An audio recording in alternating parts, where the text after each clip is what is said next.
바로 만나보겠습니다. 김병주 의원님 오셨습니다. 안녕하십니까? 네, 안녕하세요.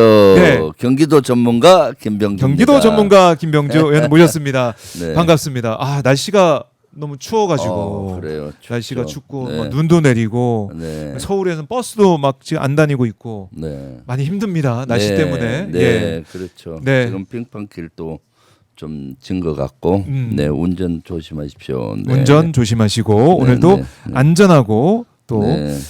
조심조심해서 보내시길 바라겠습니다. 자, 박정호야 스팟 오늘 순서 화요일 순서 진행하고 있는데요. 오늘 내란 특검 대응 특위에서 기자회견을 했습니다. 네, 네. 의원님이 위원장을 맡고 네, 계시잖아요. 그렇죠. 어떤 네. 내용이었습니까? 지금 사실 법원 앞에 가서 했습니다. 네. 오늘 그 윤석열 내란 수계 구형인데 자꾸 미루어졌지 않습니까? 그러니까 너무 걱정돼요, 의원님. 네, 그래서 그런 것들을 비판하는 기자회견이었죠. 아. 윤석열 구형 연기는 사법 정의에 대한 도전이다. 노골적으로 시간 끌기를 하는 것에 대해서 강력하게 규탄을 했고요. 지난 9일날 헌법질서 파괴한 중대 범죄 앞에서 네. 사법부 시계가 멈춰버렸잖아요. 네. 그러니까요. 오늘 또 다시 연기가 만약에 된다면은 국가기강이 붕괴된다라고 저는 보고 있거든요. 그래서 오늘 그것을 촉구하는 기자회견과 내란 전담 재판부 설치 빨리 하라. 네. 그런 것들까지 요구하고 또 특히 내란 속에 윤석열은 법정 최고형 사형을 구형하라라고 요구를 했습니다. 오늘 서미아 의원님도 같이 갔었고요. 예. 이현희 지금 화면을 의원님, 보여드리고 있습니다. 김윤 의원님 다 같이 가서 했습니다. 그래요. 네. 사형을 구형해야 된다. 그러니까 사형 네. 구형이 오늘 있을지도 진짜 이건 미지수입니다. 네, 어떻게 네. 될지 알 수가 없는 거 아닙니까? 그러니까요. 지난주에 보셨죠? 네. 침대 재판, 침대 변론. 그러니까요. 새로운 신조가 등장했습니다. 참 이 직위원 재판관의 네. 이러한 형태 꼭 역사의 심판 받을 거라고 봅니다. 직위원 재판부는 진짜로 우리 국민들이 도저히 납득하지 못하고 네. 분노 지수를 높이는 재판부라고 보여져요. 피고 윤석열 태도는 또 더 가관이고요. 사법 조는 권위를 막 모습도 보이고. 조롱하고 예. 실제 편향적인 진행을 또 하고 있잖아요. 직위원 판사. 직위원 판사 네. 그런 것들은 아주 문제가 많고 특히 한마디로 9일날 지난주 9일날 재판 보면서 재판의 균형 어떤 공정성이 무너졌다라고 저는 보고 있거든요. 네. 그래서 오늘 간절한 마음을 법원 앞으로 뛰어가서 이를 비판하는 기자회견을 내란 속에 윤석열 출근하기 전에 네. 법원으로 하고 왔죠. 네. 진짜 동해 번쩍 서해 번쩍 이 우리 네. 국민들께서 또 경기 도민들께서 중요하게 생각하는 이 사안에 대해 대응을 다 하고 계시네요. 그렇죠. 예. 아침에 추웠지만은 국민을 대신해서 네. 가서 목소리를 내고 엄히 직위원 재판부를 꾸짖고 네. 오늘 확실히 하라. 그리고 구형 또 내란 지금 검사들 특검에서 나가서 검사들 하고 있잖아요. 네. 법정 최고형의 사형을 해라라고 요구를 했습니다. 요구를 하고 있다. 자, 이런 가운데 김영현 측 이하상 변호사가 재판 이후에 유튜브에 나와가지고 자랑스럽다. 그러니까 마치 무용담처럼 얘기를 하더라고요. 네, 근데 문제는 이게 이런 부분들이 극우 결집에 영향을 주는 그런 문제점도 제기가 되고 있고 어떻게 보셨습니까? 그런 모습 보면서 저는 그것이 연상됐어요. 네. 이완용이가 나라 팔아먹고 이거 무용담을 막 얘기하는 것 같이 내가 말이야 서명해갖고 뭐 어쨌다는 것 같이 네. 하는 그런 것이 연상이 될 정도였는데 아하. 의도된 지연이었잖아요. 예. 그리고 이것은 그야말로 사법 절차를 조롱하는 거지 않습니까? 우리 법 절차를 조롱하는 거죠. 재판정을 마치 본인들의 어떤 정치 선동의 무대로 삼고 있는 그런 모습이고요. 변호사적인 관점에서 봐도 사법 어떤 직업 윤리를 벗어난다고 보여져요. 네. 지금 윤리로서는 그렇게 하면 안 되지 않습니까? 그렇죠. 변론권이란 것은 피고인의 방어를 위한 권리인데 이것을 어떤 정치적인 선동으로 활용한다. 이것은 있을 수 없는 것이고요. 네. 또 본인이 나와서 뭐 순서나 내용을 윤석열 측과 협의했다라고 하지 않습니까? 네. 마치 짜고 치는 고돌이 같이 네. 너무나 참 엉터리 같은 이런 모습 국민들은 다 보고 있습니다. 국민들이 이러한 모습을 보고 진짜 내란 척결 꼭 해야 된다. 윤석열 내란숙의 법정 최고형인 사형 내려야 된다. 네. 이런 필요성만 더 느끼게 그렇네요. 할 겁니다. 네네. 피할 수 없다 이런 네, 목소리가 계속 나오는 거 아니겠습니까? 네. 그런 상황이고 결국은 내란 전담 재판부 이게 네. 좀 진작에 됐어야 된다 이런 생각을 다시 한번 네. 하게 되고 네. 어쨌든 이 즉각 철치를 요구를 하셨습니다. 국무회의도 이제 통과가 됐는데 그러니까. 지금 어떤 상황입니까? 지금 필요한 것은 사법부의 즉각적인 실행이지 않습니까? 실행. 이미 법이 통과됐으니까 공원 사법부로 넘어갔는데 네. 역시 조희대 대법원장과 사법부 이거 빨리 처리해야 합니다. 국가 존립을 위험하는 내란 사건 아니겠습니까? 네. 그러니까 최우선적으로 이것을 처리해야 되는 거죠. 그런데 사법부는 재판부 지정이라든가 전담 판사 배치, 사건 집중 배당 등 이런 결정들을 지금 미루고 있지 않습니까? 네. 참 조희대 대법원장 아직도 그 자리에 앉아 있으니까 이런 것들이 속도감 있게 이루어지지 않고 있고 1심 재판도 제대로 이루어지지 않고 있어서 참담함을 느낍니다. 조희대 대법원장 빨리 사퇴가 답이죠. 그리고 사법부 개혁 빨리 이루어야 됩니다. 대법원의 개혁 빨리 이루어져야 되는 것이죠. 결국 또 이제 조희대 대법원장 얘기가 나올 수밖에 없는 상황이고 그럼요. 끝까지 자리를 지키고 있는 조희대 뭘 위해서 그 자리를 지키고 있느냐 이런 비판이 나오고 있습니다. 어제 이제 내란 특검이 단전다수 지시했던 이상민 전 장관에게 징역 15년을 구형을 했어요. 구형 결과는 어떻게 보셨습니까? 단전 단수한다는 건 뭐겠습니까? 국가 기능을 마비시키는 거잖아요. 네. 그리고 전기하고 물을 끊는다는 발상 자체는 국민의 어떤 생명과 안전을 인질로 삼겠다는 거 아니겠습니까? 그래서 15형 구형은 당연한 것이고 저는 부족하다고 봅니다. 실제 이상민 같은 경우는 또 거짓말 또 밥 먹듯 했지 않습니까? 맞아요. 그리고 서류 반성하는 자세가 아직도 보이지가 않고요.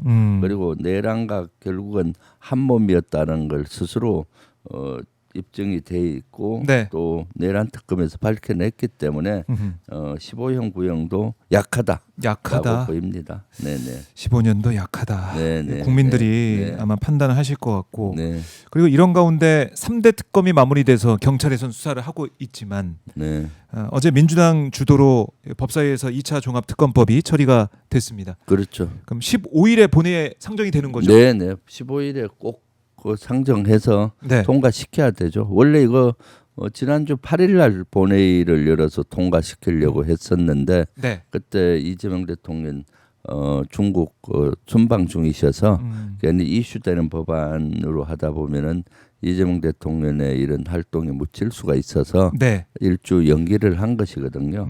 그래서 이번 주 15일 날은 꼭 목요일에 통과돼야 된다. 목요일은. 그렇게 보고 있고요. 우리 민주당 지도부도 여기에 대한 의지가 강하고 민주당 의원들도 꼭 통과돼야 된다라고 생각하고 있습니다. 그렇지만 아마 또 국민의힘에서는 필리버스터를 할 거예요. 송원석 원내대표가 얘기를 하더라고요. 그래서 오늘 전준호 원내 수석 부대표가 문자를 보냈더라고요. 뭐라고요? 15일 날 이거 올린다. 그런데 필리버스터가 예상된다. 그러니까 16일 날 몇 시에 표결이 될 것 같으니까 24시간 그때까지는 대기 태세를 유지해야 되니까 의원님들 일정에 참고하세요 하면 그 대부분 계획이 있잖아요. 그럼 또 지금 의원들 다 취소하고 뭐 일정 이게 또 국민의힘 때문에 그리고 해외 출장 가신 분들도 있을 텐데 그 시간에 맞춰서 조기 복귀를 해야 되고 그래서 전준호 오늘 수석 부대표가 임명되자마자 분주히 메시지도 보내고 그렇습니다. 송원석 원내대표가 필리버스터 경고를 예고를 했는데 이게 국민들께 어떤 뭐 효능이나 효과가 있겠습니까? 없죠. 무슨 효과?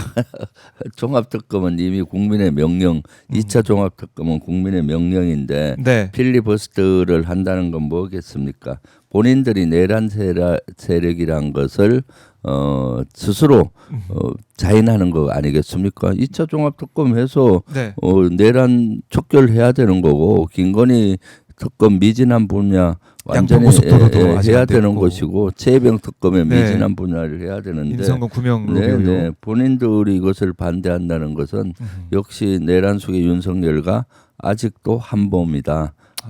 윤석열을 끊지 못하고 있다라고 예. 보이고 있는 거죠. 그러면서 이상한 프레임을 자꾸 씌우잖아요. 어떤 이것은 프레임이요? 특검을 재연장하는 그런 거다라고 네, 네, 프레임을 씌우면서 하고 있는데 그것은 필리버스터하면은 할수록 네. 국민의 심판의 강도가 국민의힘에 향하는 칼날이 강해질 강해질 것이다. 라고 좀 보고 있습니다. 네, 국민의힘 얘기 나왔으니까 지금 당명을 바꾼다 그래요. 네. 대국민 뭐 이 당명을 받겠다라고 하면서 네. 사실상 상금까지 걸고 국민들의 참여를 지금 요청을 하고 있는데 1등이 300만 원이더라고요. 네, 네. 국민의힘 새로운 당명 네. 뭐가 될까요? 어떻게 보세요?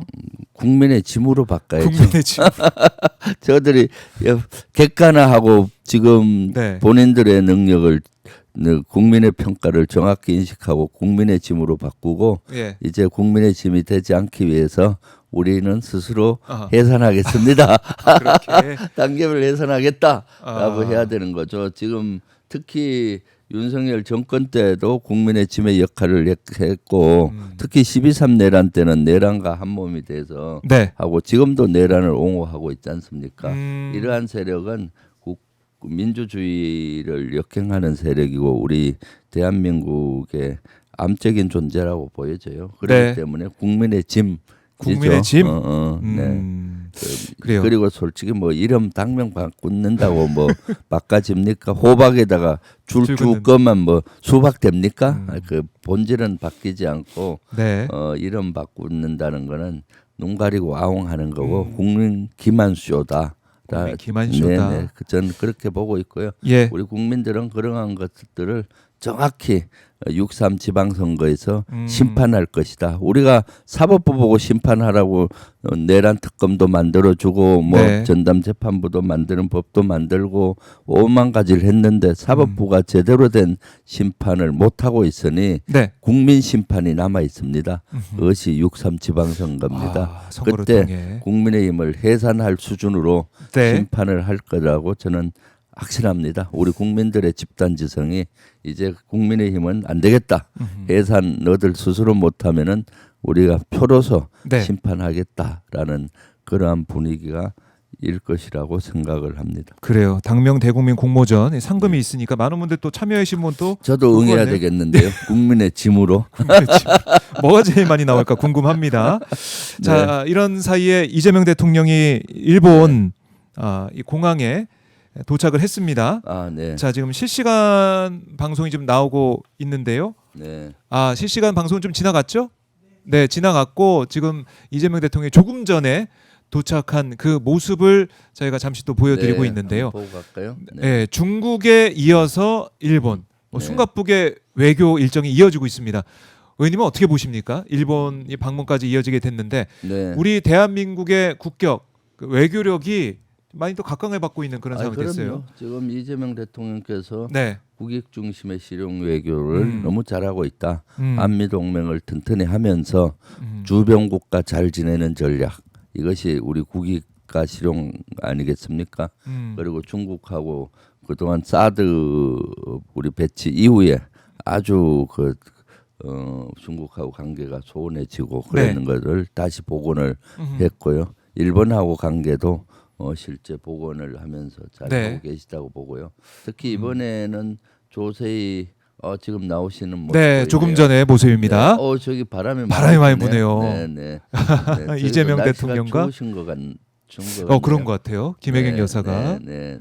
예, 바람이 불고 함께 내려오고 가서도 있습니다. 오늘 아주 큰 성과를 얻고 예. 오리라고 봅니다. 무엇보다도 일본과의 신뢰 관계를 회복하고 네, 또 기본적으로 지켜왔던 역사와 또 이거는 투트랙 역사와 영토 문제 일본과의 관계에서는 투트랙으로 가야 된다는 생각을 하셨는데 네, 조세희 탄강에 매몰됐던 유해 발굴부터 그런 제안을 시작하잖아요. 예. 할 수 있는 것부터 시작을 하고 역사를 딛고 미래로 나아가자 음흠. 이런 메시지가 있다고 보여지고요. 네. 그러면서도 여러 가지 경제 협력, 문화 협력 뭐 이런 것들의 성과가 있을 것으로 기대가 됩니다. 기대되는 네. 일본 셔틀 외교다라는 거 짚어주셨는데 자 지금 네. 비행기에 내려가지고 인사하는 네. 모습도 그리고 보고 저기가 계십니다. 나라현이잖아요. 예, 그러니까 그 지금 일본 총리의 예. 그 고향 그쪽 정치적인 다카이치 사나의 다카이치 총리의 고향 예, 그쪽에 지역구, 가서 예. 지역구죠. 지역구 가서 이렇게 해서 배려하는 그런 것들이 또 보이잖아요. 그렇네요. 그런 지역구에 가서 하면은 총리의 또 힘이 실리지 않겠습니까? 그러니까 이재명 대통령께서는 외교에도 천재시다. 외교에도 천재시다. 네, 상대의 마음을 읽고 예. 이왕이면 딱 힘을 실어주고 그다음 얻을 걸 얻고 그렇네요. 하는 거죠. 네. 네. 맞습니다. 우리 네. 송흥호님께서 마음이 꽉 차오르네요. 이재명 네. 대통령님 든든합니다. 이렇게 댓글을 통해서도 네. 의견을 주셨습니다. 자, 이 외교 일정 저희가 틈틈이 들어오는 소식 계속 전해드리도록 하겠습니다. 네. 그리고 이제 의원님 오셨으니까 무인기 관련해 좀 여쭤봐야 될 것 같아요. 네, 네. 무인기 지난 주말에 갑자기 북한에서 아니 지난 4일 또 지난해 9월에 남쪽에서 무인기를 보내가지고 이거 어떻게 된 거냐 이렇게 네. 얘기하면서 네. 이렇게 하면은 가만히 안 있겠다 위협하는 모습도 보였고 음, 근데 우리 군이 바로 우리 군 자산이 아니다 그렇죠. 그렇게 얘기를 하고 네. 조사를 지시했습니다. 이재명 대통령이 어떻게 네. 보셨습니까? 아주 잘하셨다고 봅니다. 그 실제 북한의 무인기가 떨어진 것이 우리 군에서나 우리 정부에서 관련 기관에서는 아니라는 걸 확실히 밝혔고요. 바로 밝혔고 그러면은 동호회 차원에서 어떤 사람들이 네. 했을 확률이 많은데 이것은 사실 안보에 큰 위해를 주는 거거든요. 네. 실제 안보에 큰 위협이 되기 때문에 이재명 대통령께서도 이것을 빨리 수사를 해서 발본색원을 해야 되겠다라는 거고요. 저는 사실 저 북한한테도 지금 공동조사가 저는 필요하다고 봐요. 왜냐하면 본인들이 사진으로만 보여줬잖아요. 맞아요. 그 떨어진 잔해, 그 무인기 잔해 뭐 형태 이런 것들을. 네. 그럼 공동조사하면은 금방 우리가 확인할 수 있잖아요. 지금 한반도가 지금 전쟁의 평화의 물꼬가 전혀 열리지 않고 네. 통신망이 다 단절됐는데 이게 좀 북한이 좀 우리가 공동 제안을 하고 있는데 받아들여서 공동 조사를 해서 앞으로 이런 것들이 일어나지 않게 하면서 남북 간의 신뢰 회복에 좀 했으면 좋겠다는 생각이 들어요. 그래서 어저께도 아마 정부 측면에서도 그런 제의를 한 것 같고 네. 저도 이거 참 좋은 수다라고 좋은 수다. 생각하죠. 그리고 안규백 장관을 만나서 예. 요 문제에 대해서 좀 얘기를 나눴는데 뭐라고 하시는 군은 거예요? 확실히 아니다. 확실히 아니다. 그래서 지금 뭐 어떤 동아리에서 한 걸로 추정이 돼서 네. 조사를 하고 있다라고 얘기했고요. 그래서 저는 앞으로 이런 동호회 차원에서 민간인들이 보내는 걸 엄단해야 된다. 이번 기회에 이런 것들이 법이 부족한 법으로 정비를 하자라고까지 안규백 장관하고 얘기를 나눴습니다. 네. 네. 그러니까 이게 뭐 자칫 잘못하면은 지금 남북 관계가 어떻게 보면 풀려갈 수 있는 그런 중요한 뭐 시점에 와 있기도 한 것 같은데 이걸 좀 막아서는 네. 장애물이 될 수도 있는 것이고 그렇죠. 이게 대응을 잘해야 된다. 그럼요. 예. 그리고 저렇게 해서 북한에서 우리 군이나 우리 정부가 한 걸로 오인하고 또 군사적인 도발을 할 수가 있잖아요. 그럼 어떻게 됩니까? 한 번 더 평화가 깨지지 않습니까? 네. 그런 것들은 아주 중대 범죄라고 봐요. 만약 사실이라면은. 그래서 엄정히 수사를 하고 거기에 따른 처벌할 뿐만 아니라 네. 다시는 이런 일이 일어나지 않도록 관련 법규를 정비해서 엄단할 수 있게 그런 것들이 정비가 돼야 되지 않나 저는 생각을 하고 있고요. 이번 기회에 북한이 좀 응해줬으면 좋겠어요. 네. 공동 조사할 수 있게. 예. 그렇죠. 이거는 공동조사가 필요한 게 그 무인기가 북에 있으니까 봐야 되고 그러니까요. 북한도 이제 같이 네. 봐야 되는 것인데 네. 결국에는 이 흐름에서 물론 네. 긴장이 좀 높아진 부분이 며칠간 네. 지속이 됐지만은 공동조사하는 과정에서 남북한이 또 다시 함께 네. 소통을 할 수 있는 그런 기회가 될 수도 있는 그렇죠. 것 같기도 하고요. 사실 평화의 물꼬를 트는 건 쉬운 것부터 하면 돼요. 이건 아주 쉽잖아요. 심플한 거고 네. 복잡한 거 아니지 금방 않습니까? 결론도 그냥 그 떨어진 무인기가 예. 있고 잔해가 있으니까 음. 그걸 같이 공동 조사하면서 또 북측에서도 우리 와서 무인기 동호회가 했으면은 거기에 대한 조사 같이 하면 신뢰를 또 회복할 수가 있고 또 재발 방지를 위한 상호 네. 노력 그런 것도 할 수가 있거든요. 북한도 또 너들 또 무인기를 우리 대한민국으로 보내지 마라. 뭐 이런 같은 협약을 다시 할 수 있는 것이고요. 네. 이번 요 호기를 잘 살렸으면 좋겠다라는 생각이 듭니다. 네. 네. 자, 지켜봐야 되겠고. 근데 뭐 일각 국민님도 마찬가지지만 일본 이제 극우 네. 뭐 이런 목소리 들어보면은 네. 아니 윤석열 지금 뭐 무인기 보낸 거 일반 이적죄 이렇게 재판한다고 하는데 아니 똑같은 거 아니냐. 네. 지금 정부에서도 무인기 보낸 거 아니냐.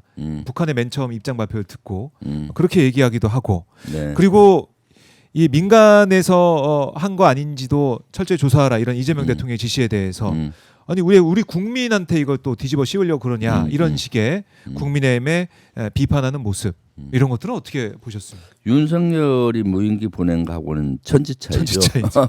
뭐 윤석열이가 무인기를 보낸 것은 무인기만 보낸 것이 아니라 네. 전단 살포까지 한 거예요. 통을 달아서 네, 날아가고. 그리고 그 윤석열이가 보낸 무인기는 네. 실질적으로 계획을 내서 그 북한에서 가장 아픈 부분을 침투시켰고요. 거기 어딘가만 평양 시내고 그 중에서도 김정은이가 쓴다는 숙소 15호 간저 네. 위 상공까지 침투시켜서 그냥 갔다 온 것이 아니라 그 위에다가 전단을 살포한 겁니다. 전단은 어떤 전단이냐? 김정은 일가를 욕하는 전단이에요. 그거 북한에서 봤을 때 최고 존엄을 욕하는 전단이 살포가 됐고 네. 그 살포 범위가 한 2km 정도 분산돼서 떨어져요. 그럼 그 주변의 핵심 북한의 정보기관이나 각 기관들 또는 고위층이 사는 주택가에 떨어졌어요. 네. 내 집에 만약에 김정은 욕하는 전단이 떨어졌다. 우리 뭐 인민무력부 안에 떨어졌다 하면은 가만히 있어야 되나요? 가만히 있으면 처형당하지. 그러니까 바로 군사적인 도발을 하는 그러한 아주 엄중한 사항이었고요. 사실은 해주항 같은 데도 군사시설 경유해서 군사시설 그쪽과 해주역 있는 데다 전단을 살포한 걸로 나오잖아요. 네. 그런 것들은 의도적으로 이건 뭡니까? 그걸 전쟁을 유발한 그런 행위고요. 아하. 동호회에서 한 것도 너무 잘못된 것이죠. 그렇지만 질적으로 차이가 있다라고 보는 겁니다. 질적으로 차이가 있다. 그래 다시 한번 전단까지 짚어주셨고. 뿌리고 그런 거지 않습니까? 네네. 그래요. 그걸 또 같이 묶어서 어떻게든 공격하고 비판하려는 것은 잘못됐다라고 네. 정리해 주셨습니다. 네. 그리고 이 지금 뭐 여러모로 이제 코스피가 뭐 뜨겁다 이런 얘기도 많이 하고 있는데 네. 방산 분야도 계속 네. 올해도 뜨거운 상황인 것 같고 그러다 보니까 이제 방산 수출, 이 방산 협력 네. 여기에 대해 많은 분들 관심을 가지고 계세요. 아 그렇죠. 어제 민주당 방산 특위에서 또 네. 중요한 일정이 있었다고요? 네네. 토론회가 있었습니다. 네, 어제 방산특별위원회하고 방진회하고 공동으로 주최했는데 네. 한국과 캐나다 잠수함 수출을 오. 어떻게 해야 되느냐라는 네. 주제였어요. 지금 우리 잠수함을 캐나다에 수출하려고 하고 있는데 독일과 우리나라가 경합을 벌이고 있어요. 네. 그럼 여론이 만들어지고 정부 차원에서 노력이 같이 돼야 되는 거거든요. 그래서 세미나를 열었었고요. 아주 성황리 효과가 있었습니다. 캐나다 같은 경우는 지금 우리가 잠수함 수출을 하게 된다면은 한 60조 규모예요. 5,000년 역사를 통해서 방산 수출이 최대 규모입니다. 네. 60조 규모면 상상이 엄청난 거고요. 그것만이에요. 만약 캐나다에 그 잠수함 수출 길이 열린다면은 네. 우리 아메리카 대륙 쪽에도 확실히 열리는 거고요. 그러면은 이제 방산 수출의 르네상스 시대가 열리는 거거든요. 예. 지금 캐나다는 제가 지난 7월에 특사단장으로 갔었습니다. 맞아요. 대통령 특사단장으로 가서 음. 그때 한 6개국이 경합을 했어요.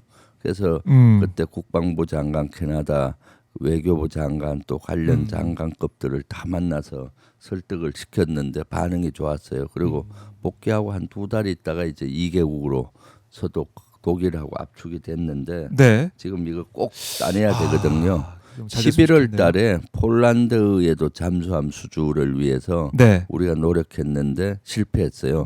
이때 우리 독일 같이 노력했는데 네. 폴란드에서는 스웨덴을 손을 들어준 거예요.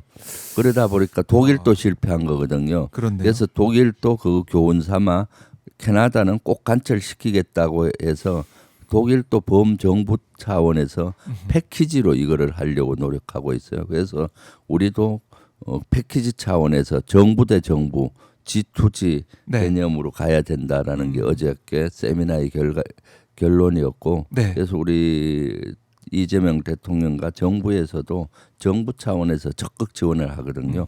그래서 작년 7월에 제가 갔다 와서 대통령실에 건의한 것이 이것은 방산 업체에 맡겨서는 안 된다. 이제 정부가 적극적으로 나서고 네. 국회가 나서야 된다. 왜냐하면은 캐나다는 우리 잠수함의 우수성은 인정을 했어요. 네. 근데 정치적인 결정만 남았는데 캐나다는 나토 국가지 않습니까? 그러니까 유럽 국가와 친합니다. 독일하고. 그럼 정치적으로 유럽의 손을 들어줄 수가 있죠. 독일에. 그러니까 정치적으로 풀어야 되기 때문에 국회와 정부가 적극적으로 나서야 하는데 해서 국회는 한 캐나다 의원협회 회장이 맹성규 국토위원장이에요. 그래서 맹성규 의원하고 한 5, 6명이 실제 지난 12월 달인지 11월에 한번 가서 또 네. 노력을 했었고요. 정부에서도 여러 루트를 통해서 지금 노력을 하고 있고 또 강원식 비서실장을 특사로 보내려고 하고 있도. 그래서 지금 어제 세미나 결과를 이제 정부 관계자들도 참가했었거든요. 네. 국방부, 뭐 방사청. 그래서 이런 노력을 통해서 이재명 정부의 방산 4대 강국 그것을 우리 민주당이 또 정치권에서 뒷받침하겠다라는 네. 그런 각오로 한 세미나였고 효과가 있었습니다. 알겠습니다. 아까 또 중요한 부분을 지적해 주셨어요. 이제 방산 이게 우리 이제 대한민국의 어떻게 보면은 미래 먹거리일 수도 있고, 네, 그리고 지금 너무나 세계 정세가 네, 뭐 이제 심상치 않습니다. 그렇기 네. 때문에 이런 가운데 각 국가가 국방력 강화에 심혈을 기울이는 이런 네. 시점이기 때문에 이럴 때 K 방산이 역할을 할 수 있게 해야 된다. 네, 정부와 함께 국회와 함께 네. 노력해야 된다. 물론 또 각 업체도 마찬가지겠지만 함께 뛰어야 된다 이렇게 말씀해 주셨고요. 자, 이 김병주 의원님께 또 슈퍼챗도 도착을 했습니다. 네, 짝퉁님이 네. 김병주 의원님 형광조끼 착용하시고 청소부 아, 님들과 함께 새벽길 청소 너무 감동적으로 봤어요. 아이고. 1인 시위부터 너무너무 애쓰셨어요. 이렇게도 말씀해 주셨는데 네, 네. 함께 네, 청소도 하시고 어제 새벽에. 아침에 네. 월요일 아침에 새벽에 일찍 나가서 우리 청소 미화원들하고 같이 네. 청소를 1시간 이상 이렇게 했었는데 그러시군요. 하면서 많은 걸 느꼈어요. 네. 그 청소 미화원들이 고맙기도 하고 또 여러 가지 보완을 해야 되겠다는 걸 느꼈어요. 별내동 같으면은 지금 한 10만 가까운 인구가 되는데 네. 청소 미화원들이 6분밖에 안 계시더라고요. 그 많은 지역을 그래서 새벽 한 4시 일어나서 5시부터 오후 4시까지 네. 청소를 하시더라고요. 그리고 도로 저쪽 안쪽은 되게 위험해요. 그래서 2인 1조로 해야 되는데 네. 한 명은 경강봉으로 도로 나가서 할 때는 해줘야 되는데 잘 보입니다. 각 지역마다 맡으니까 혼자 하더라고요. 위험하기도 하고 지역이 너무 넓고 네. 그다음에 이제 월급이나 수당 체계도 마땅 부족하고 휴식 공간이 또 없더라고요. 중간중간 휴식을 해야 되는데 실제 그 별내 센터라고 해서 옛날에는 업 사무소 거기는 돼 있는데 그까지 가서 쉴 수가 없잖아요.